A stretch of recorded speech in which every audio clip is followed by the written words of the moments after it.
ទី1ធ្វើពី Chester ទៅ Chester ខ្ញុំធ្វើការជាមួយនឹងគ្រូខ្ញុំដំបូងគាត់និយាយប្រាប់ខ្ញុំថាគ្មាននរណាម្នាក់អត់ខ្ចោះទេ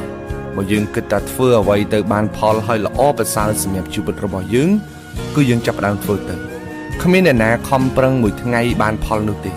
សូម្បីតែដាំបាយក៏ត្រូវការពេល10ទៅ30នាទីដែរដើម្បីឆ្អិនអ្នកខ្លះគាត់មានសមត្ថភាពខ្លាំងមែនទែនប៉ុន្តែអ្វីដែលគាត់មិនទទួលបានផលនោះគឺខ្វះភាពក្លាហាននៅក្នុងការចាប់ផ្ដើមធ្វើវាចាំមាននេះចាំមាននោះមិនទាន់ដល់ពេលមិនទាន់ត្រៀមខ្លួនហើយជាដើមត្រូវចាំថាអត់មានអ្វីដែលអាក្រក់មើលជាងការចាប់ផ្ដើមទេ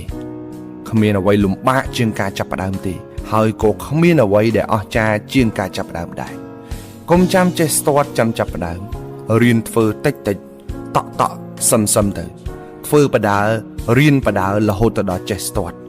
ការងារវាពិតជាបង្ខំមនុស្សឲ្យរៀនមែនតើប៉ុន្តែបើយើងមិនចាប់ផ្ដើមយើងនឹងរស់នៅដោយគ្មានសម្ពាធទេចុងក្រោយយើងនៅតែប៉ុណ្ណឹងកុំចាំមានអ្វីគ្រប់យ៉ាងចាំចាប់ផ្ដើមអ្នកត្រូវតែចាប់ផ្ដើមដើម្បីមានអ្វីគ្រប់យ៉ាងនៅក្នុងជីវិតរបស់យើងទី2ចាប់ផ្ដើមទៅខុសកែកែរហូតដល់កើតជាផ្លែផ្កាចង់ចាប់ផ្ដើមការងារមួយដែលមានលទ្ធផលអ្នកត្រូវមានផ្នត់គំនិតមួយគឺហ៊ានខុសហ៊ានកែ